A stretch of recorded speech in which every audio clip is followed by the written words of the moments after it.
Hello, welcome back to my fave fanfics. Here, I post, well, my favorite fanfictions, if that wasn't obvious. I do hope you'll enjoy them as much as I do. Please like and subscribe for more content. Without further ado, let's get started. Welcome, my dear faves, to the second part of What If Ace Was Stuck in a Time Loop. Credit goes to JGG Inmeg for this fantastic fanfic. Link is in the description for those who prefer to read or want to contact the author. Chapter 4. Landing on Koako. Steps echoed in the hallway. A man, blond and clad in black and blue noble-like clothes, stopped in front of a hooded man, the candlelight dancing, creating eerie shadows on the wall.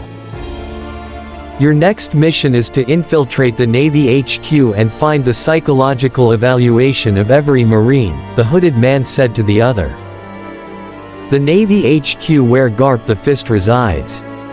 That'll be tricky, the man in black replied. Don't chicken out now. The light was raised, revealing the hooded man had tattoos down one side of his face and raven hair. You'll be traveling with Koala, the man continued, handing a file to the man in black and blue. The other smirked. You think she'll keep me out of trouble? And why the psychological evaluation of every Marine? Quote. No, and blackmail, deadpanned the other male. The blonde groaned as he walked away. Of course, it's blackmail. The hooded man watched the retreating figure, as he walked away. One more thing. The man in black and blue turned around, his eyes shadowed. Please don't wear your top hat, it's far too recognizable. The other dressed in noble-like clothes smirked. We're revolutionaries, we stick to the shadows. How would we be recognized? Quote. Then he was gone. Izo frowned as he followed the irritable, fiery teenager. There was just something that felt off about him, but he couldn't quite put his finger on it. Oh well, he'll figure it out later. He always did. But the more pressing matter was the state of Ace's clothes. If there were bounties for people with bad clothes, Ace would be the most wanted man in the world. He slammed open the door to Ace's room, grabbing the teen by the collar of his he couldn't even call it a shirt. You're coming with me, Izo said, dragging the teen by his collar. He kept a strong grip even though Ace thrashed, kicked, and fought. Ace had even resorted to trying to bite him. Who raised him? Wolves. He wasn't far from the truth. Ace seemed resigned to his fate, though Izo could feel the menacing aura radiating off the teen's body. The two finally reached Izo's room, where Ace was practically thrown inside the room. You will stay there and you will not move. Your clothes suck. Understood.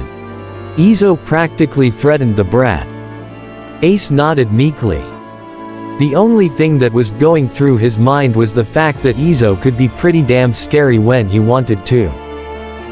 It was hard to forget they weren't siblings.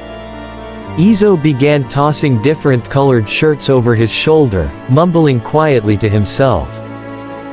Ace was completely and utterly lost. Sure, Izo's actions were familiar, so very, very familiar, but Ace couldn't place where he'd seen them. Ace also recognized the room. It was the one that he'd stolen the fishing pole from. Whoops. Right on cue, Izo muttered irritably, and where the hell did I place my fishing pole? It's not here. A neon orange shirt was thrown at Ace, and he almost choked on his saliva. He liked orange, but not this bright. The color itself was enough to banish his dark thoughts. What the? Ace choked again. He felt like he was dying. No. Izo hummed thoughtfully, drumming his fingers on his kimono. Then he threw 4 shirts, all varying shades from garish yellow to ridiculously bright red. Ace's eyes burned. I don't need your shitty ass clothes. Ace managed to gasp. Izo frowned. But you wear bright colors. That doesn't mean I like wearing them all the time. Ace retorted, completely forgetting about his plan to be rude. Izo stepped back, deep in thought as he analyzed Ace's body structure, before rummaging through his closets again for more clothes again. Ace attempted to open the door to get away from his personal hell, but no such luck. The situation would have been funny if he weren't the one in this position. Ace became buried within the sheer amount of clothes Izo had in his closet. He could practically hear Thatch's voice saying, "The poor soul. He won't know what hit him." At the main hall, Thatch sneezed violently.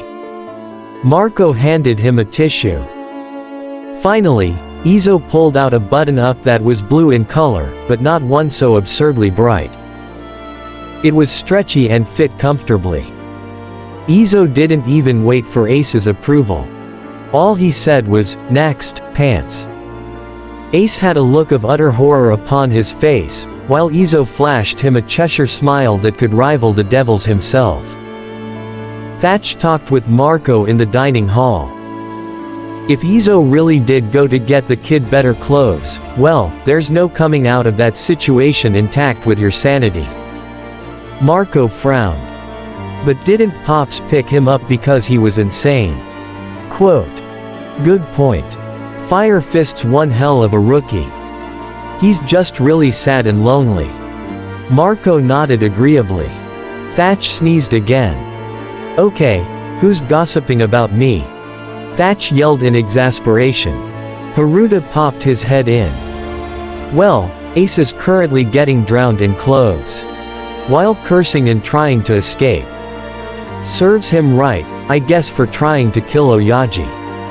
Come on, Haruta, Izo isn't that bad.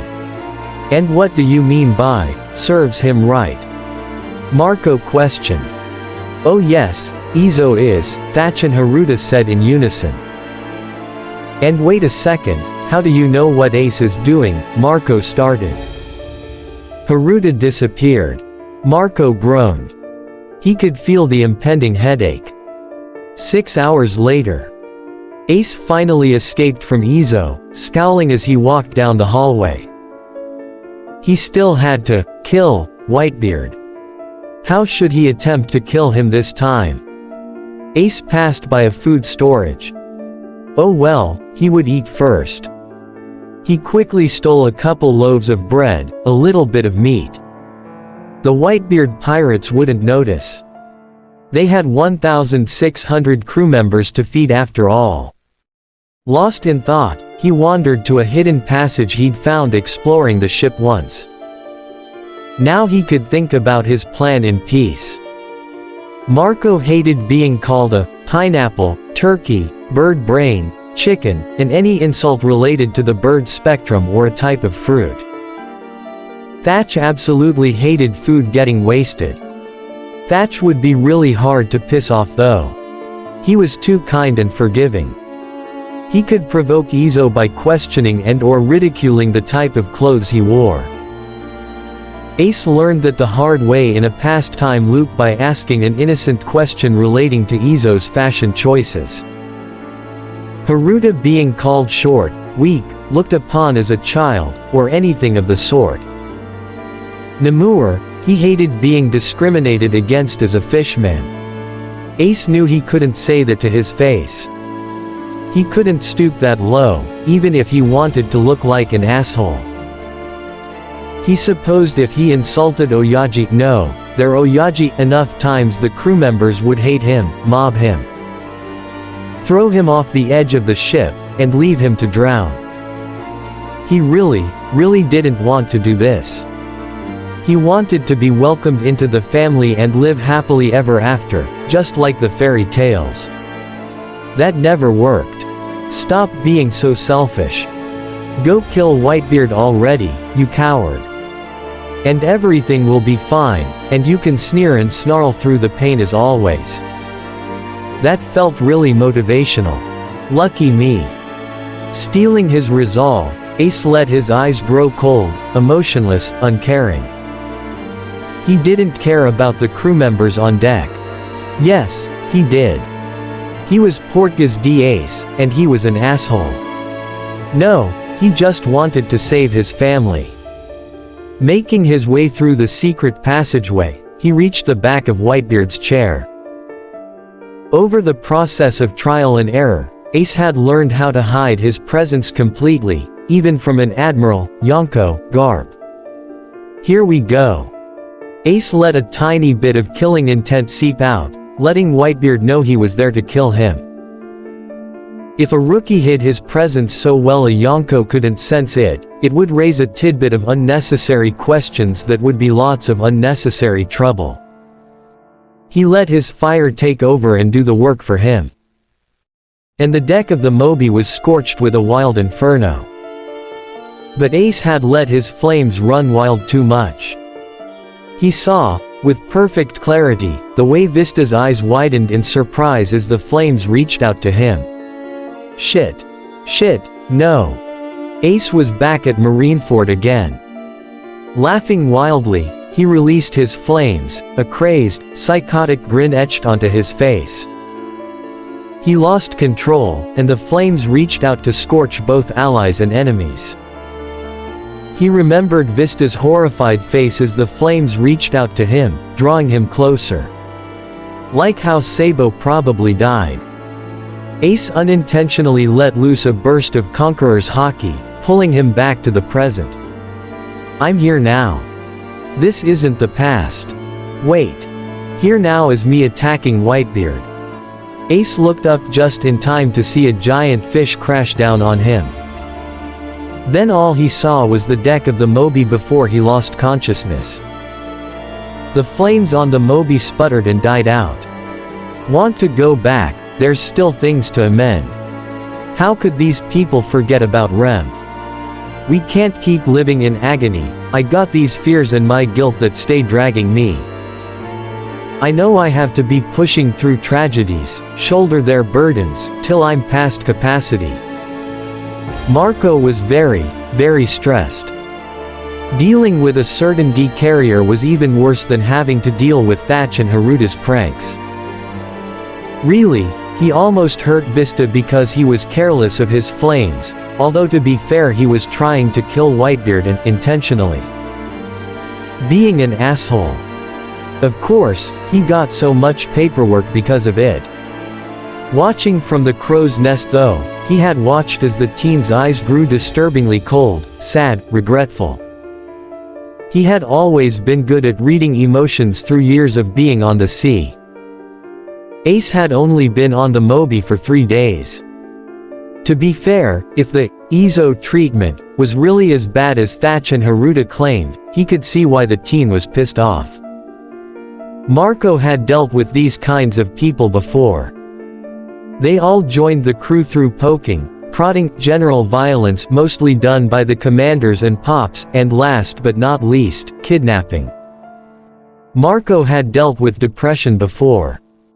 It wasn't new to him at all. A combination of both could spell out trouble. Not to mention that Conqueror's Haki, he didn't even want to start unraveling the mystery of Portgas d'Ace. He knew he would though. Who was he kidding? These were always trouble. After all, the brat stormed his way through the Grand Line, turned down the offer of the 7 warlords of the sea, by crashing a marine ship into the HQ that said, "Fuck no, I will not become a warlord," laughing face, and then proceeded to fight Jinbei for 5 days straight. Then he got knocked out by Oyaji, and yada yada yada. These would always bring up a storm. He and Thatch were going to help the teen, make him become part of his family whether they wanted him or not. Vista might hold a grudge though, since his mustache got singed. And half burnt off. But first, he had paperwork to do before he could deal with his siblings' problems. Marco sighed as he turned to the abnormally large and ridiculous stack of paper should have been. Key word. Should. Thatch, Haruta, I swear when I get my hands on you. Thatch and Haruta felt a shiver go down their spines. They resisted the urge to go hide in Stefan's doghouse. Ace groaned as he awoke. His head throbbed. He was looking at the ceiling of the medbay, the sharp smell of antiseptic and lemon. Shit. Did he reset? No, he hadn't. He had been attacking Whitebeard when he had hurt Vista. No, he hadn't. Almost. Maybe that would prove to the Whitebeard pirates he was a dangerous liability, a burden, a bomb ticking just waiting for the right time to explode. Oh well. You couldn't get everything you wanted in life, because life wasn't fair. Ace paused. That was a lie. The only thing fair about life is that it's unfair to everyone. He just got really unlucky. That was right. He was right. He was good at lying. He had always been good at lying, a trait he'd picked up from Sabo. Just not good at lying to himself. Deep down, Ace knew the Whitebeard pirates wouldn't abandon him yet. Yet. Why the hell was he moping around, acting depressed? Bottle his sorrows up. Be happy. He smiled. Everything was normal. The door to the medbay opened, and a certain pompadour-headed man sauntered into the room. Ace automatically scowled, dropping his smile. Well, great. I've got a wonderful facade now. The fuck do you want? He growled brusquely. Well, you're in the medbay, 'cause Oyaji got a bit careless and may have knocked you unconscious, because you played a little too hard. And burned half of Vista's mustache off. He is so pissed right now, it's funny, Thatch answered cheerfully. Anyway, brother, do you mind being a little more careful with your attacks? You could have injured Vista, Thatch continued. Ace grimaced. It pained him to say this, but he was good at acting. Years of experience. I am not your brother. Get that through your thick head, and fuck off. Please, Ace added as an afterthought, but Thatch could tell it was fake. And don't worry. I'll go jump off the ship after I kill Whitebeard, Ace added, grinning toothily at Thatch. It felt normal to joke around with him. After all, they were brothers, right? Oh wait. They weren't not in this timeline shit, I messed up again. I usually scowl and growl and whatever shit, not smile. What if I try to make them think I'm a spy? That'll work. Definitely. Ace kept smiling. Thatch looked concerned. Oh wait, it was because he mentioned he would jump off the ship. After he killed Whitebeard. That was true. If he ever did kill Oya Whitebeard, he would end the loop as soon as possible. He was a devil fruit user, he couldn't swim. Oh well. Thatch might take the suicidal comment as a joke. The look in Thatch's eyes told him that he didn't take Ace's comment as a joke. How unfortunate. Anyways, Thatch continued, as if he wasn't disturbed, you were out for a week. It's around dinner time now. Pops didn't really control his strength that well, after Vista almost got hurt. Perfect, Ace thought. A way to get under Whitebeard's skin. Insult his sons, maybe. Wait a second, he'd been out for a week. If he remembered right from the last timeline, they would be arriving on Koako Island tomorrow. Something important happened there, he couldn't remember what. Screw it. He'd figure it out as he went. Live without regrets, right? He promised that to Luffy. Oh, how many times he broke that promise was laughable. Thatch grabbed Ace by his arm, dragging him to the kitchens. Ace, dazed from Thatch's fast pace, eventually gathered himself. Yanking his arm from Thatch's grip, it throbbed again for some reason, he growled, what the hell? Quote. You're malnourished, Thatch pointed out. Ace looked down at his uncovered stomach. He could count the ribs jutting out. That would explain the slight pain in his stomach. But what the hell was up with his arm?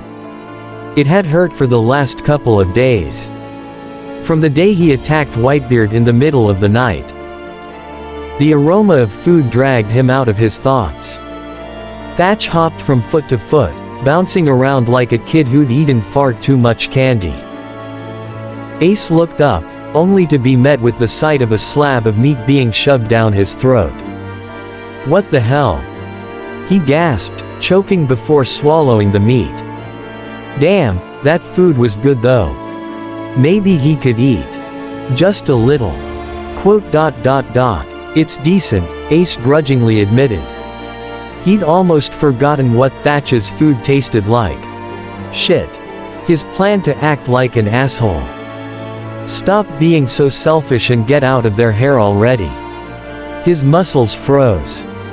He dropped his utensil, pushed his unfinished plate of food already, and left the kitchen quickly.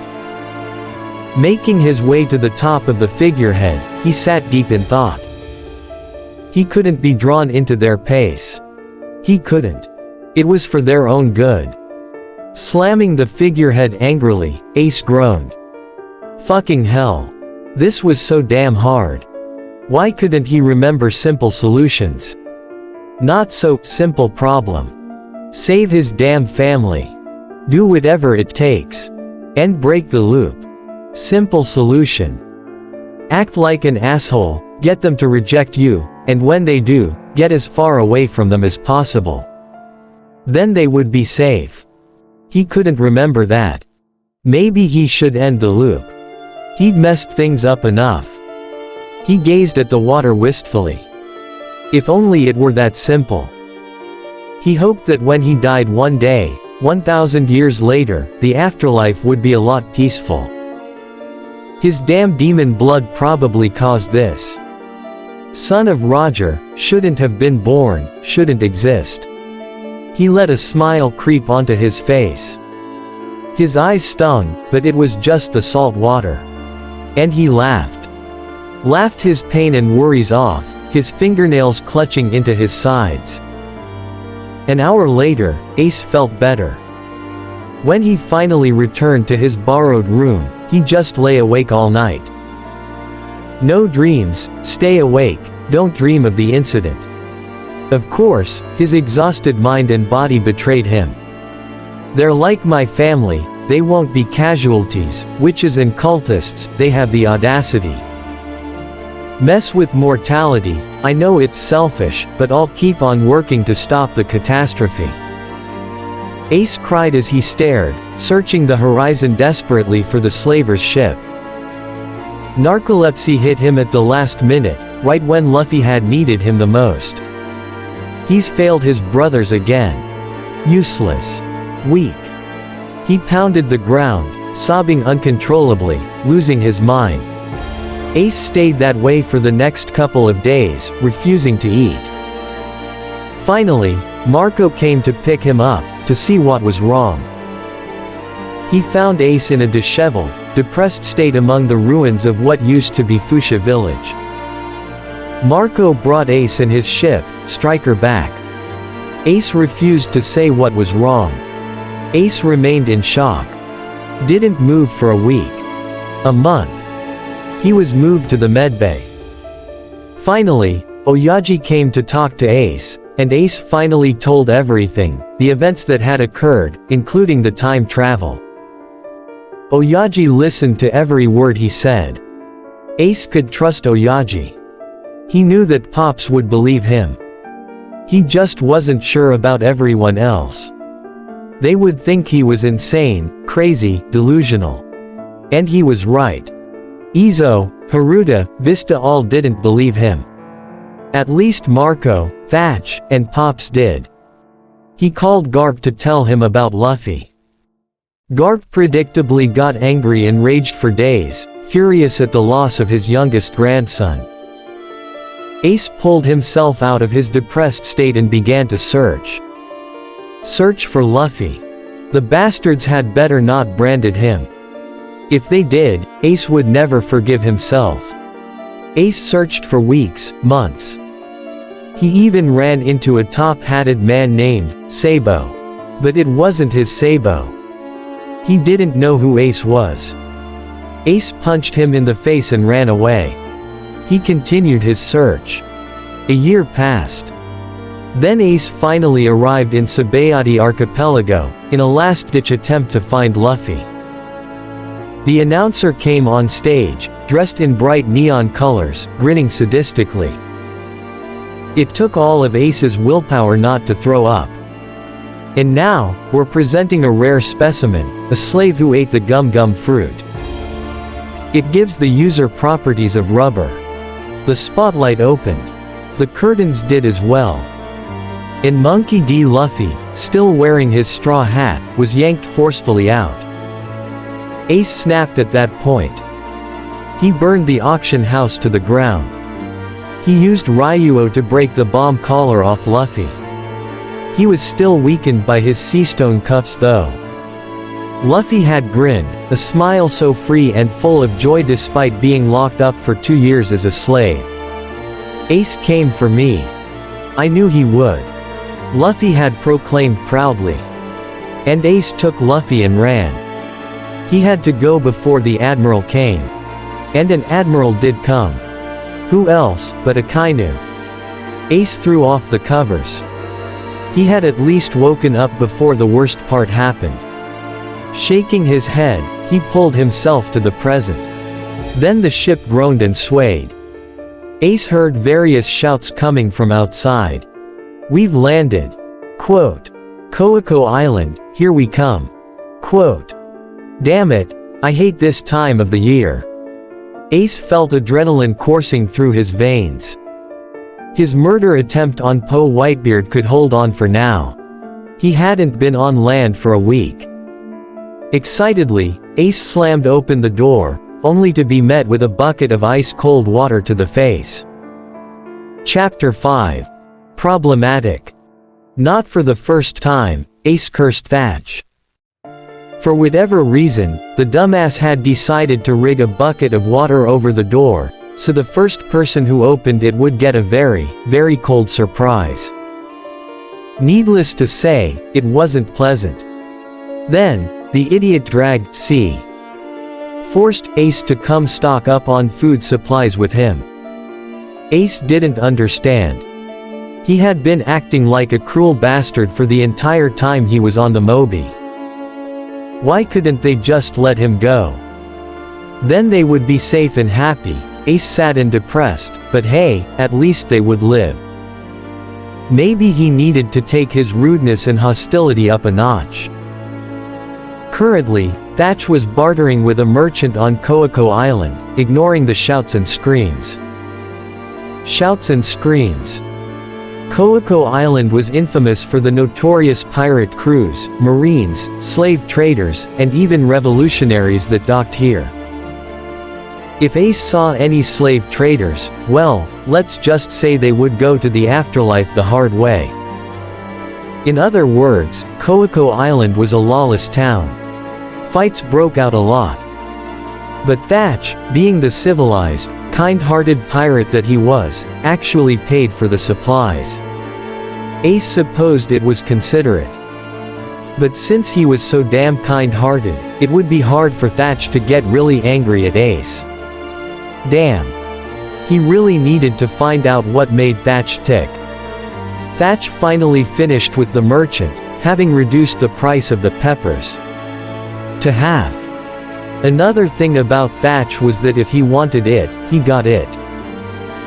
His sharp tongue probably caused minor trauma among the vendors he'd haggled with in the past. Dragging Ace along, they walked back to the Moby together. Ace, attempting to be an ungrateful brat, refused to carry any of the supplies. Thatch carried the abnormally tall stack of food by himself. After loading all the food into one of the many storage rooms on the Moby, Thatch cheerfully bumped Ace's shoulder. He snarled at Thatch. "Ah, come on, are you still angry about the water?" Thatch questioned. "It was meant for Marco, not you. He sometimes checks on you in the mornings." Unknowingly, Thatch had just dropped a very crucial piece of information on Ace. That meant Marco was going all mother hen mode on Ace, meaning he would be watched very closely by the Blue Phoenix in the upcoming weeks. Think positive.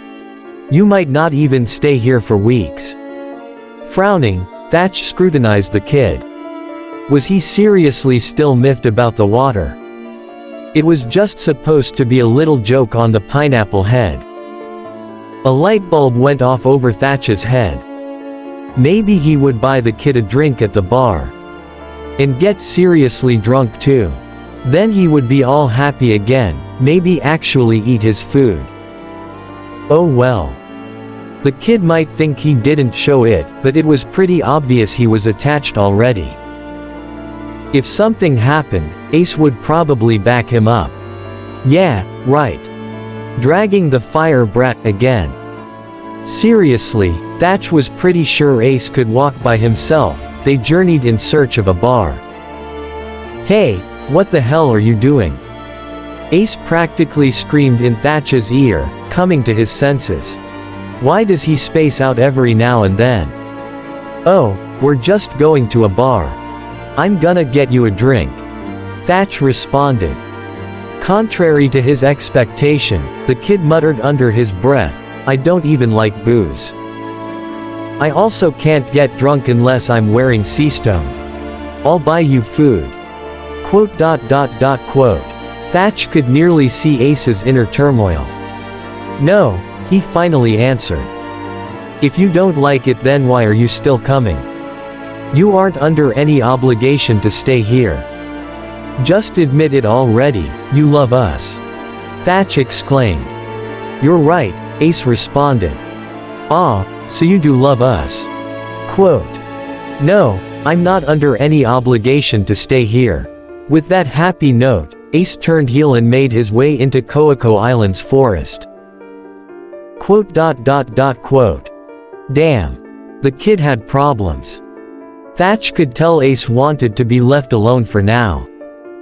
Oh well, he would just drink his problems away, Thatch thought as he stared at the kid's retreating back. Then he made his way down to the bar. Your strongest, please, Thatch said, placing down money on the bar counter. Ace frowned as he made his way through the forest. It was really nice of Thatch to offer to buy him a drink even though he'd been acting like a total prick. Maybe he should stop. No. Ace could do it. He could make his family hate him. Ace was unreasonably good at making people hate him. It was his special talent. Finally breaking through the canopy of trees and vines, Ace stared in awe at the scenery before him. It awakened some of his almost forgotten memories of the cliffside at Goa Kingdom. The cliffside where he, Sabo, and Luffy had announced proudly to the world their intentions. The edge of Coco Island overlooked the sparkling sea, waves dancing as azure hues danced. Smiling fondly at the memory, he reminisced, the salty sea spray and the cry of seagulls calming him down. Reminding him what freedom truly was. Breathing in the smell, Ace relaxed, laying down on the ground, orange cowboy hat obscuring his face. He deserved to be selfish. He could have this peaceful moment to himself, couldn't he? Just this once. Thatch groaned, head pounding. What had happened? He'd been drinking in a bar, and a random shady guy offered to pay for all of his drinks. Thatch couldn't remember anything else that happened. Shaking his head, he looked up and found that his wrists were chained and he was in some type of prison. Well, fuck. Then the footsteps echoed from the hallway. Tap, tap, tap. Thatch stared, incredulous. The owner of the footsteps was tap dancing. Now, Thatch was not a big fan of tap dancing, after Haruta had decided to fill his room with tap dancing shoes. And sure, he'd seen many strange things on the Grand Line, but this was probably in the top 10. The shady guy from last night, hey, Thatch remembered now. Grinned, showing each of his tobacco-stained teeth. "Looks like you're awake now. We're gonna have so much fun together." Thatch matched his grin. "Slave trader." Quote. "What gave it away?" Quote. Raising an eyebrow, Thatch replied, "You didn't know. All slave traders have faces as ugly as yours. Your face, though, takes the cake." The slave trader's face contorted angrily, turning so many different hues of red and purple Thatch had to appreciate the colors. Eventually, the trader took out his anger by reaching forward and smacking Thatch across the face with a metal whip. "Listen, Whitebeard. You may make a price on the market, but you only need to be alive. Your condition doesn't matter to me otherwise. My name is Gabriel and you'd best remember it." Thatch grinned, all teeth. "And my name is Thatch, 4th Division Commander of the Whitebeard Pirates. Pleasure to meet you. And don't you worry, my family will be coming for me." Gabriel hummed. "Don't remember what happened last night." Quote. "No. Well, I happened to get a bit of information out of you.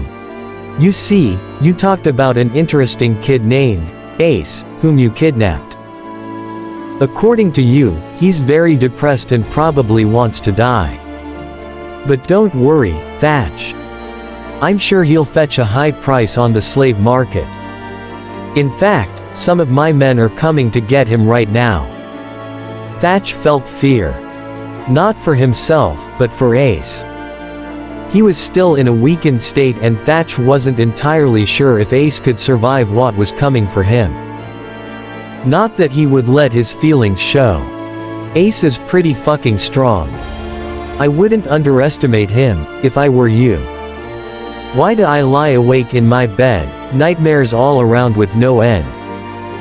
Now my spirit gets taken, I'm losing my faith and my morals get shaken.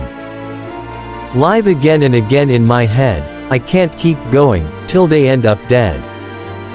But my spirit's been breaking, my body's been shaking, don't know if I can take it." Ace frowned, his observation hockey picking up 3 signatures coming his way. And fast. The signatures seemed murderous, and Ace didn't like that. Not one bit. Ace sighed. His peaceful moment had lasted for around an hour. He'd lost track of time. The sun was starting to set already. Oh well. Time to fight those 3 annoyances. He stood up, stretching, cracking his knuckles in anticipation. There. One man leapt at him, sword in hand, swinging wildly. Ace dodged his attacks easily. As the man brought his sword down on Ace's head, Ace grabbed it and crushed the blade in the palm of his hand. No hockey needed. He backhanded the man over the cliff, hearing his screams as he crashed into the water below. 1 down, 2 to go. The 2 other men stood at the edge of the clearing keeping their distance, clearly wary of Ace. He huffed in annoyance. If they wouldn't attack, he would. There was one with a heavy-looking backpack, he'd save that one for last. Lunging forward with blinding speed, Ace slammed his hand into the other man's neck, controlling his power. He couldn't chop his head off by accident. That had happened once. The man slumped to the ground, unconscious. 1 left. How boring. The last man standing whimpered. All right, you have 5 seconds to run, Ace said, clapping his hands together. The man abandoned his bag and ran as fast as his legs could carry him. Ace watched the man disappear into the distance. He wasn't actually going to go after the man, just a waste of energy. Ace looked at the bag disinterested. A stack of white paper poked out. The fuck is this? Paperwork. A smile tugged on Ace's lips, as he remembered how much paperwork poor Marco had. He pulled out the first paper, his smiling disappearing as he read the first words. Slave Auction House, Saboti, Grove 8. Slave Auction House, Saboti, Grove 1. The list went on and on, listing the locations of each auction house and examples of what would be sold. Ace looked up, a murderous glint in his eyes. On second thought, he was going to follow that man. His eyes promised pain, suffering, and death. Marco frowned. It was sunset now. He'd counted all the crew members, and Thatch and Ace were the only ones still missing. Thatch had probably got his ass drunk again, along with Ace. Thatch had taken Ace with him, hadn't he? Honestly, his brothers were so damn annoying. They couldn't meet a deadline. They had to leave Coaco Island. "Pops, I'm going to go get Thatch and Ace," Marco announced, walking up to Oyaji's seat. Whitebeard nodded in approval. "Go, my son." Marco turned into his zone form, a mythical phoenix. He spread his wings, using his heightened eyesight to search for the two. Ace frowned once again, trailing behind the man. He was literally leading him directly to the whole den of slavers. The man, whom Ace had dubbed Dumbass No. 1, stopped in front of a large building before dropping. Huh. Interesting. Trapdoors. Not that it mattered anyway. All slavers were the same. They couldn't have chosen a less inconspicuous building, could they? Indeed, the building was easily the largest in Coaco Island. Using his observation hockey, he tried to sense how many there were. Among them, he sensed a familiar presence on the lowest floor. Thatch. And he was back at Dawn Island, watching the smoldering remains of his hometown, the plumes of smoke rising into the air. He would never forget how Luffy had gotten kidnapped, branded, sold, and died, and it was all his fault, his fault, his fault, his fault, HISFAULT. Stop, Ace. You're not in the past, you're in the present, and you're going to save Thatch. Ace then realized a tiny problem. He'd been acting like an asshole, so if he saved Thatch it would show he would care. Do it first, figure it out later. Out of the frying pan, into the fire. Ace stepped up to the entrance of the building, and he dropped. Down, down, down. Bracing himself for the landing, he tensed. And landed right in the middle of a circle of slavers. Ace's eyes widened, but only for a nanosecond. He grinned ferally as he launched himself at the nearest slaver, grabbing his face and slamming it into the ground. There would be no holding back this time. And the men around Ace charged, grabbing weapons as they rushed him. Thatch frowned. He could hear noises upstairs. He'd deduced he was in the basement, how cliché, and most of them were screams of pain. There was one disturbing sound above them all, and if he strained to hear it, the sound was laughter. Manic laughter. Gabriel frowned, obviously concerned about what was happening. But then he grinned. Your little friends may have come to save you, but I've got an ex-vice admiral on my side. They won't stand a chance. Seriously, Thatch thought. How fucked up can the government get? Who is this ex-vice admiral you speak of? Thatch asked, genuinely curious. Vice Admiral Doro. Never heard of him. This earned Thatch a smack across the face. He was already bruised, bloodied, and shit from the times Gabriel smacked him across the face and whatever, but he'd had worse. Marco frowned, slightly concerned. He'd flown around the whole island, and there was no sign of Ace and Thatch. Seriously, where the hell did the two run off to? Sure, it was hard to imagine Ace socializing with the cheerful cook. He'd been acting like nothing but a prick, but Marco felt that something was up with Ace. You could call it intuition, instinct, gut feeling, whatever. Marco didn't care right now. Sighing, Marco used his observation hockey. He sensed one specific fiery presence on the outskirts of the city, and someone very dangerous was approaching fast. But Marco was interested in Ace's presence. It held so much anger and sadness, yet there was so much fire left. Oh well. He'd figure out Ace's problems later. Marco picked up Thatch's weakened signature and realized something was wrong. Yoy.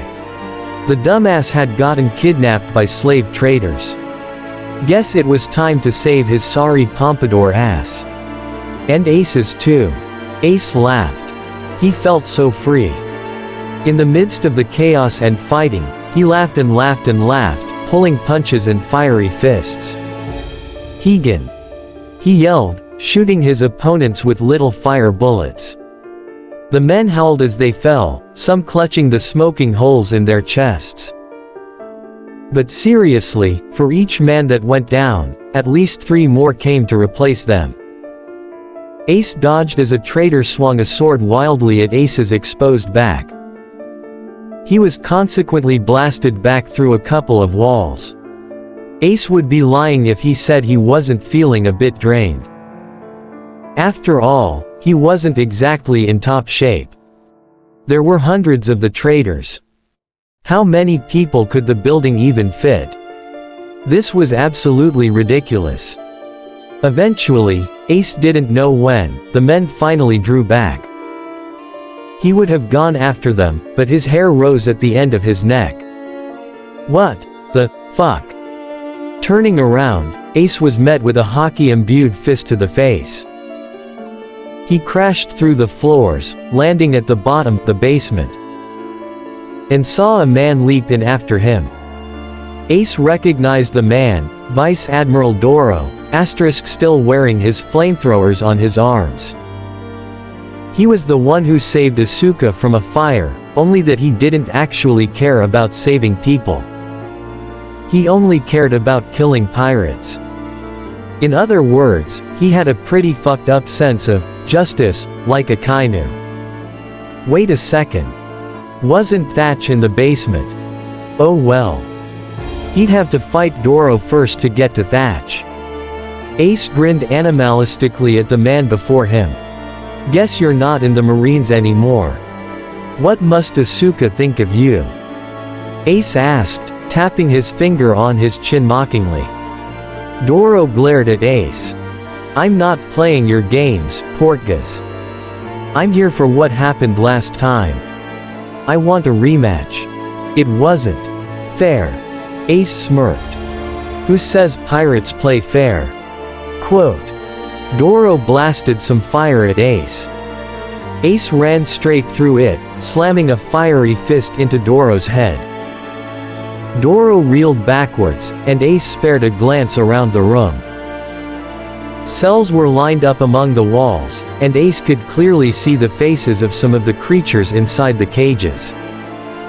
But Thatch was nowhere to be seen. While Ace was distracted, Doro grabbed Ace's neck and lifted him, Ace's light, malnourished body. It floated off the ground. He hadn't eaten for what, 3 days? Closing parenthesis. Ace, this is all your fault. You're the reason your buddy Thatch got kidnapped, the reason why I came to this island.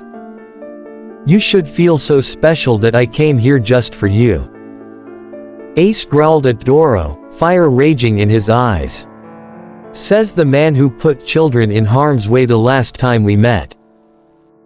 But the fact still remains that Thatch was kidnapped and will now be sold because of you. He'll die for you, Ace. Isn't it wonderful? Your very existence causes everyone you care about to die. The fire in Ace's eyes flickered. Once, twice. It went out. Then Thatch burst into the room, bloody and bruised. Don't listen to him, Ace. Quote. 10 minutes earlier. Thatch was sick and tired of waiting for his family to bust him out. He had to wait for the guy to go away though, and then escape under mysterious circumstances. Lo and behold, Gabriel got up and walked in the direction of a door. We'll finish later, Twin Blade Thatch. Aw, big fan of the Whitebeard pirates are you. Can't believe you remembered my epithet. No response. Gabriel was gone. Thatch sighed. That had been such a good comeback, too. He dislocated his hands, slipped out of the cuffs easily. Then he popped them back. A little sore, but he'd be fine. Standing up, Thatch stretched. Now to get out of here. He eyed the bars. Kicked them.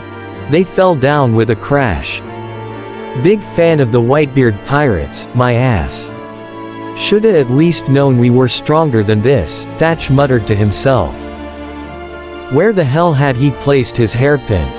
Ah, yes, his shoes. He took out the hairpin and proceeded to the doorway. Carefully picking the lock. It didn't budge. Glaring at the door, Thatch muttered, "Ah, fuck this," under his breath. He punched the door. It fell with a resounding crash. Looking both ways, Thatch stepped out, hands held lazily on his head. He could hear the sounds of the fight coming from one direction. Most likely one of his brothers. Ah, how sweet. As Thatch walked towards the fighting, he heard some horrible, horrible words. "He'll die for you, Ace. Isn't it wonderful? Your very existence causes everyone you care about to die. Don't listen to him, Ace." Quote. Fucking hell. Why did Ace come? Thatch had initially thought the brat hated him, but Ace had come to save him. The thought warmed Thatch to the heart. But fuck, Ace's condition was pretty bad. He looked beaten, bruised, bloody. The worst part of it all was the dead look in Ace's eyes. Thatch had seen that look on many people before, one of pain, agony, sadness, anger. "Ace, we care about you. We want you to become a part of our family." Thatch saw something flicker in Ace's eyes. Encouraged, Thatch continued. "We want you to become our brother because we all saw something in you. You're not a stain on this earth, Doro's lying. You deserve to live." Thatch wasn't exactly sure what he was saying.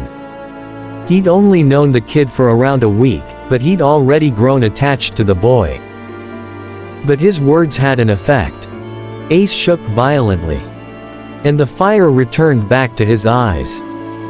It might take a while, wanna see them smile, eyes are so kind, but their words are hostile. Turn back the dials, I'm just an outsider, they put their trust in me, I'll face the trials. You want to show me the outcome, there's tears in my sanity, bout to break down. Hidden pressure, given error, I'm always having these nighttime terrors. Ace was drowning. There was no other word to describe it. Your very existence causes everyone you care about to die.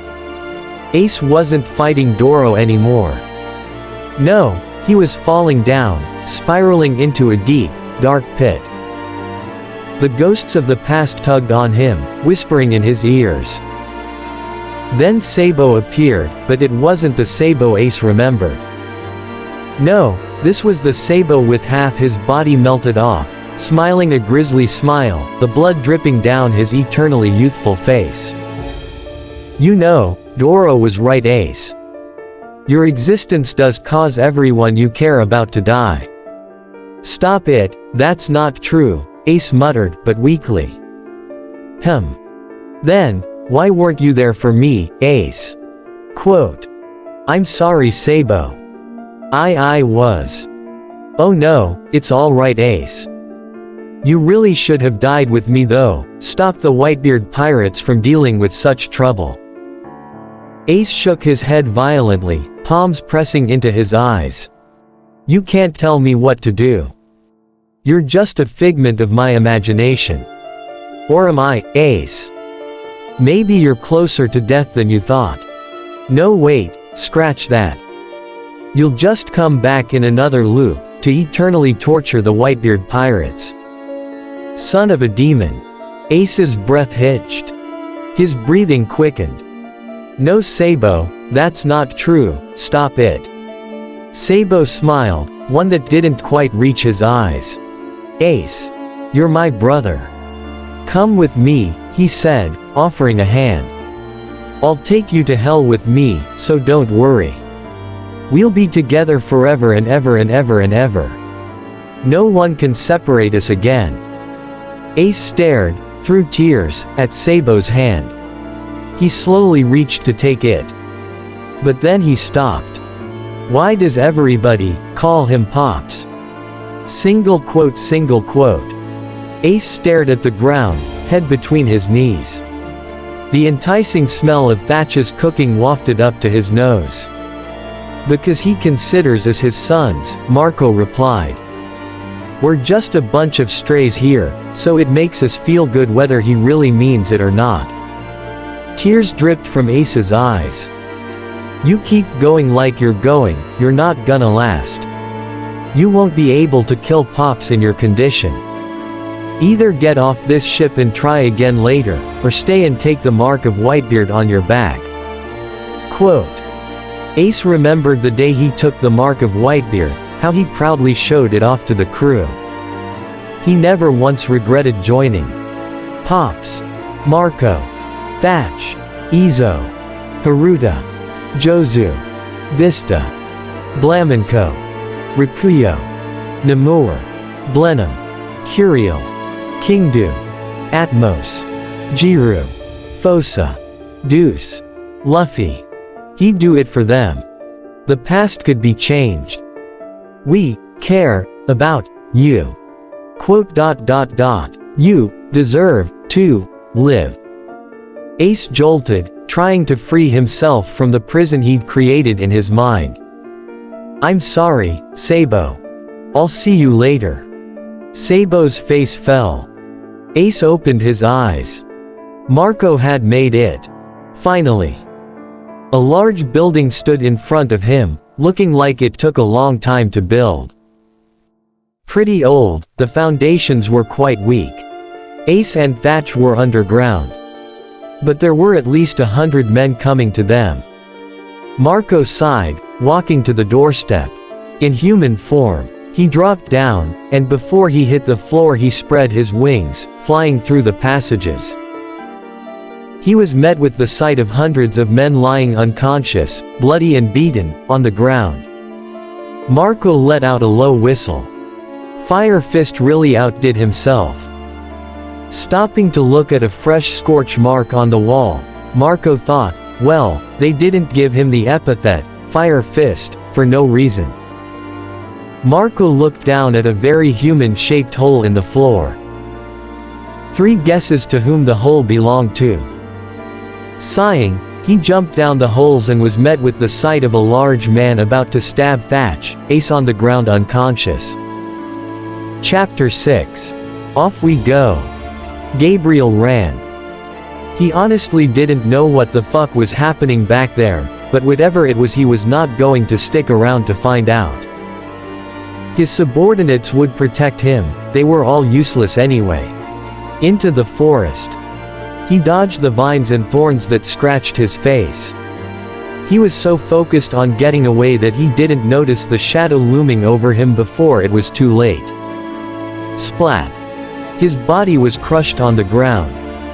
Lazily, the panther gazed down at its prey. Bored, it ambled away lazily to look for more things to terrorize. Gabriel's blood seeped into the ground. His corpse remained, still and unmoving. Ace was awake, more than ever, fire begging to be let out. Growling at Doro, Ace smirked. Jujika. A cross-shaped ray of fire shot at Doro, burning him.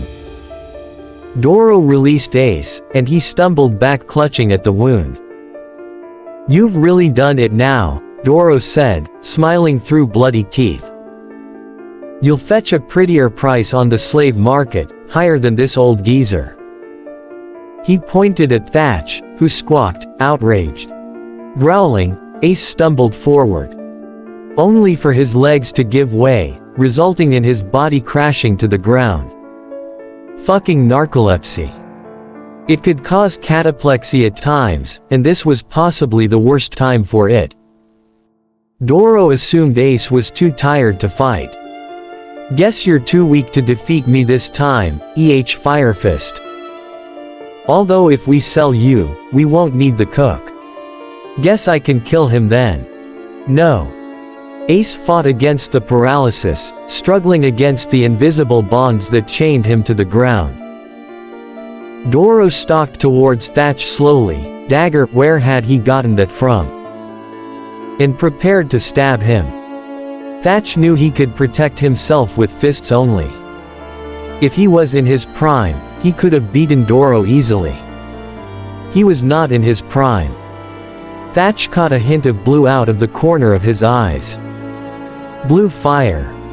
That meant that Marco was here. Grinning, Thatch exclaimed, "Oh, you fucked up, big time." Doro brought the dagger down, and Thatch prepared to block the hit with armament. But Ace got there first. The tip protruded from the front of his chest, and he coughed up blood. He fell. Thatch caught him. The war of the best.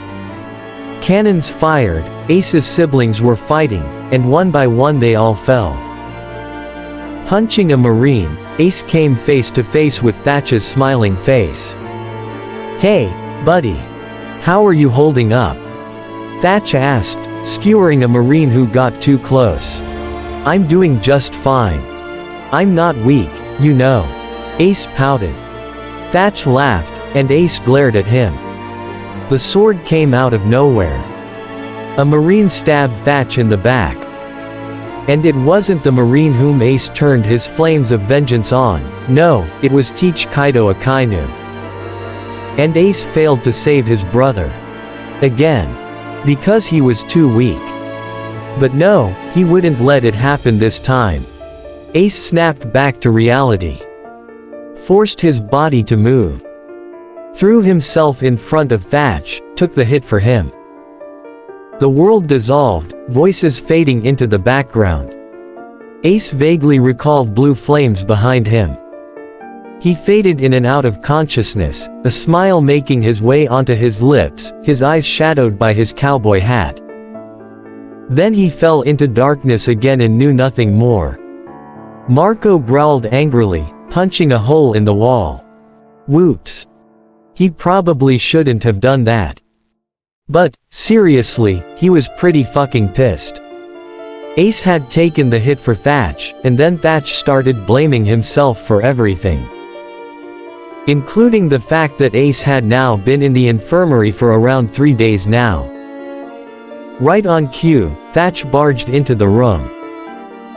"Marco, help me please. What should I say when Ace wakes up? It's my fault, all my fault. He shouldn't have come forward now. He should again." He talked faster and faster, rambling on and on. Marco dragged a hand down his face. "Thatch, slow down, and no, it's not your fault. I'm worried about him too, so why don't we go check on him together?" Quote. Thatch nodded. "Thank you, Marco, you're the best brother ever." They walked towards the infirmary together. Bay had heard of the new rookie Pops had adopted, but she hadn't expected Marco carrying his body into the medbay yelling for her. She only treated the worst wounds. She hadn't expected Thatch to come in, panic, and have a breakdown either. Thankfully Marco got him out of the infirmary so she could operate in peace. But damn, she could see why Marco had asked for her. He got stabbed in the back, thankfully missing his vital organs. It would leave a pretty bad scar though.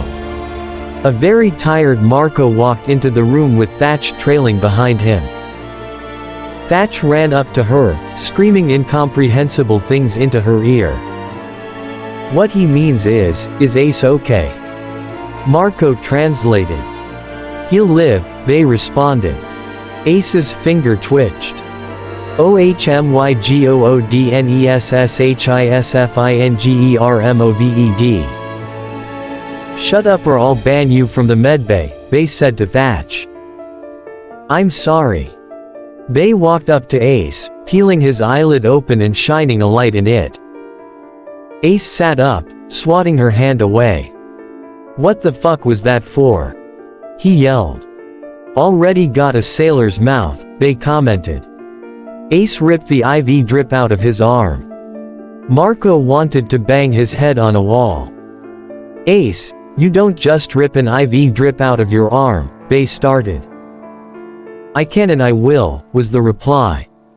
He started to get out of the bed, but Marco pushed him back down. You're staying there, he declared with such finality that Ace backed down. Thatch bounded up to him.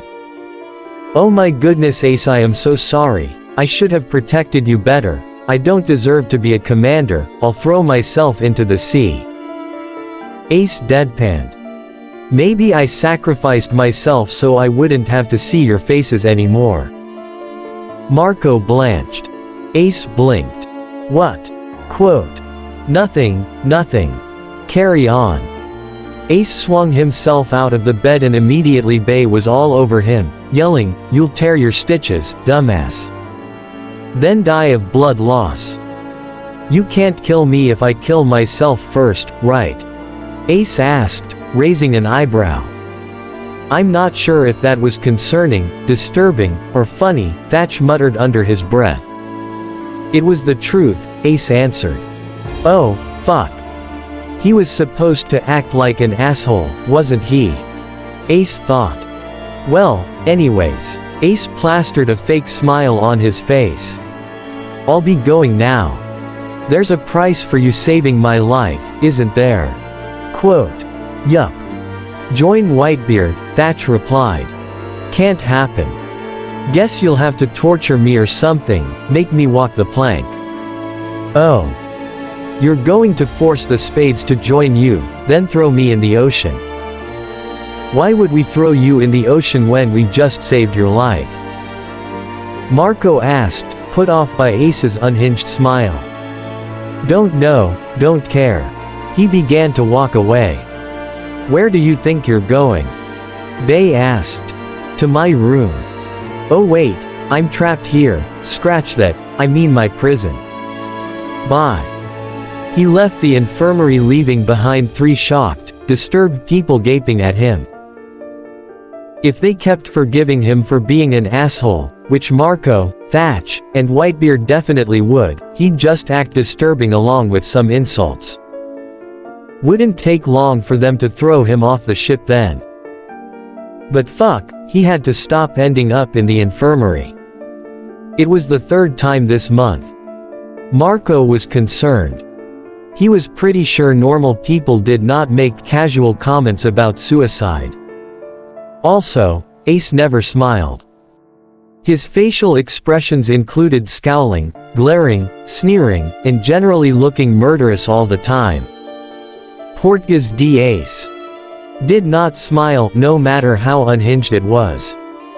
Something was amiss though, it was almost like the kid knew how to make them angry and was slamming all the buttons. He couldn't figure this out by himself, could he? Thatch was trying to unravel the mystery of Portgas Ace as well. But what if they couldn't do this alone? What would happen if they went to Pops? Nodding, Marco turned heel and grabbed Thatch's arm, dragging him to Oyaji's room. He knocked on the door, Thatch struggling in his grip. Come in, Whitebeard said. Marco opened the door, stepping inside. We're here to talk about Ace. We are. Thatch asked. Marco hit him over the head. What did you think? Quote. I don't know. Gararararararara. Cheeky brats. What about Ace? Quote. He's mildly ahem disturbing, Thatch supplied. For lack of better words. What do you mean? Quote. Well, he's making these suicidal jokes, acting like he doesn't care about his own life, and it's like he's always trying to piss us off intentionally. Like he knows us all too well and how to make us angry. If you look at him carefully, he's hiding something. I also don't need to mention the fact that he's trying to kill you and also has Conqueror's Haki, Marco pointed out. Are you suggesting he's a spy? Thatch asked. It's plausible. I don't care if he's a spy or not. Although the fact that he doesn't seem to care about his own life is concerning. What would make an 18-year-old kid think that? Can you watch over him carefully, make sure he doesn't try anything harmful to himself, and please make sure he eats enough, Whitebeard said. I should have noticed this sooner. Can you please find Ace and bring him here later? I want to talk to him. Alone, he continued. Under Marco's questioning gaze, he added, to say thank you for saving Thatch. Marco nodded, and he and Thatch left the room, leaving Whitebeard to his own thoughts. What happened to you, Ace? Into my zone, this about to get graphic. Left him alone and they started to panic. I cannot live in denial, I'm ready for my reprisal. I'm not suicidal, part of the plan, so my death is vital. Because I'll keep it up determined, I will strive for their survival. Ace was standing on a secluded spot on the Moby, looking at the sea below. And he was very, very annoyed. Stabbed in the back. Check. Not allowed to fucking move because he got stabbed in the back. Check. Not allowed to take attempts on Oyaji's life. No, Whitebeard. Check. And now he had two guardian angels circling him, namely Marco and Thatch. He wasn't allowed to take attempts at his own life either. He didn't know why. Was it something he said? Maybe it was the suicidal jokes he made, but those were the truth. He didn't understand why they were so concerned about it. Oh wait, normal people don't want to die, right? Damn it. Oh well, too bad, too sad. He wasn't going to end the loop. Yet. Oh, shoot. He'd taken the hit for Thatch and came to get him from the Slavers, which kind of showed he cared for their lives. Well, just make them hate you. Simple. Easy. It was pretty damn painful to see his ex-siblings glare at him with hatred. He shifted closer to the railing and, using observation Haki, felt Marco and Thatch bristle. Did they think he was going to jump into the sea? Just to spite them, what would happen? If he tried killing Whitebeard again? He would need a new, creative way to do it though. Stabbing people in the back really hadn't done him much good. He was too tired to think. Simple and straightforward, throw a couple knives at him. Time traveling was so confusing. Have a problem? Punch it.